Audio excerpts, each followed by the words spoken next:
సార్వభౌమాధికారం మన కొంతమంది నాయకులు రాజ్యాంగం మీద ప్రమాణం చేస్తుంటారు.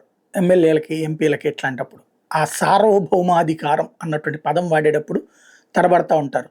సర్వ, సభ ఇట్లాంటివి మాట్లాడుతూ ఉంటారు.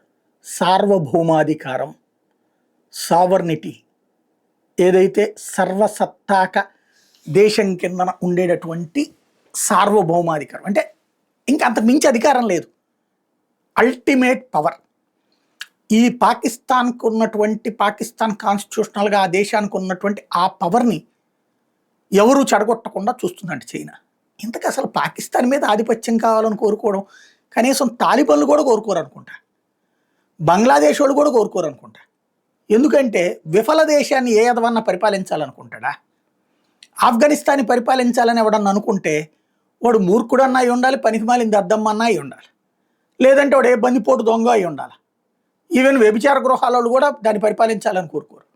ఎందుకంటే విఫల దేశాలు ఆఫ్ఘనిస్తాను, సిరియా, యెమెన్, పాలస్తీనా ఇట్లాంటి దేశాలని విఫల దేశాలు. కేవలం మత పెచ్చతో రేగిపోతా ఆ దేశంలో తంబల కొద్ది పిల్లల్ని కంటం, ఆ కన్నటువంటి పిల్లలకి తిండి కూడా పెట్టలేని దద్దమ్మలు ప్రపంచంలో అట్లాంటి దద్దమ్మల్ని పెంచాలని కోరుకునేటటువంటి నీచ నికృష్ట దేశాలు. అట్లాంటి దేశం మీద సార్వభౌమాధికారం ఎవరికి కావాలి? గొట్టంగాడు పాకిస్తానుడు ఎత్తానన్నా మనం తీసుకోం. ఇప్పుడు పాకిస్తాన్లో ఉన్నటువంటి దేశం మొత్తం కలిసిపోతామని చెప్పి భారత్లో కలిసిపోతామని ఉద్యమాలు చేసినా మనం కలుపుకోం. ఎందుకంటే అంత దరిద్రంగా ఉండే దేశం అది. వాళ్ళని కలుపుకుని మనం మేపాలి ఇప్పుడు. నెంబర్ 1. నెంబర్ 2 వచ్చేటప్పటికి చైనా వాడు దాంట్లో కాపాడేదే ఉంది దానికి అంటే ఏమన్నా అవసరమైతే సాయం చేస్తావు, చెయ్యి నువ్వు. చైనా సాయం చేసితే చైనాకి సంబంధించినటువంటి ఆయుధాలతో గెలిచినటువంటి ఒక్క దేశం పేరు చెప్పు. ఏమన్నా ఉందా? చైనా ఇచ్చిన ఆయుధాలతో మేము గెలిచామని. యెమెన్కి ఇచ్చారుగా, ఇరాన్కి ఇచ్చారుగా, గెలిచారా వాళ్ళు? మరి ఏ విధంగా లెక్కలోకి వస్తుంది చైనాది? ఇరాన్ ద్వారా ఈ తీవ్రవాద దేశాలన్నిటికీ ఇచ్చారు. ఇజ్రాయెల్ కొట్టవతలు పడేసింది. అంటే అదే ఇజ్రాయెల్ భారత్కి అండగా ఉంది. కాబట్టి వాడిచ్చిన ఆయుధాలు ముందు ఇంకోటి ఏంటంటే మొరటోడికి మొగలు పువ్విస్తే మడిచి ఎక్కడో పెట్టుకున్నాడట. అట్లాగా వాడు ఇచ్చితే ఇవ్వచ్చును, కానీ ఏం చేయాలో తెలియదు కదా వీళ్ళకి. F-16 లాంటి యుద్ధ విమానాన్ని మిగ్గుతో కూల్చుకున్నారంటే వాళ్ళు ఎంత సన్నాసులో అర్థమవుతుంది.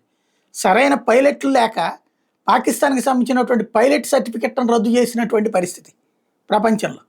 కాబట్టి అదేదో గొప్పదిగా చిత్రీకరించుకుంటూ మనల్ని ఎరుబాగులోళం చేద్దాం అనుకునేటువంటి వెరివెంగళప్పలు మన మధ్యలో ఉంటారు.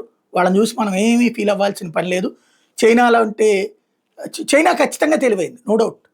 ఇట్లాంటిది మాట్లాడుకుని ఆ పాకిస్తాన్లో మళ్ళీ ఇంకో 4 గనులు తీసుకుంటుంది, అది తవ్వుకుని అది బతికేస్తూ ఉంటుంది. అదే దాని బతుకు అది చూసుకుంటుంది, తప్పేం లేదు. దాన్ని ప్రేమిస్తూ ఇక్కడ ఈ దేశంలో తమకంటూ ఒక రికగ్నైజేషన్ సంపాదించుకునేటటువంటి మేధావులు ఉంటారు. ప్రొఫెసర్ల రూపంలో, జర్నలిస్టుల రూపంలో, లాయర్ల రూపంలో. ఇట్లా వాళ్ళనే వదిలేద్దాం, అట్లా వాళ్ళ బతుకాళ్ళని బతకనిద్దాం. ఎందుకంటే దాని మీద బతకాలి కదా వాళ్ళు.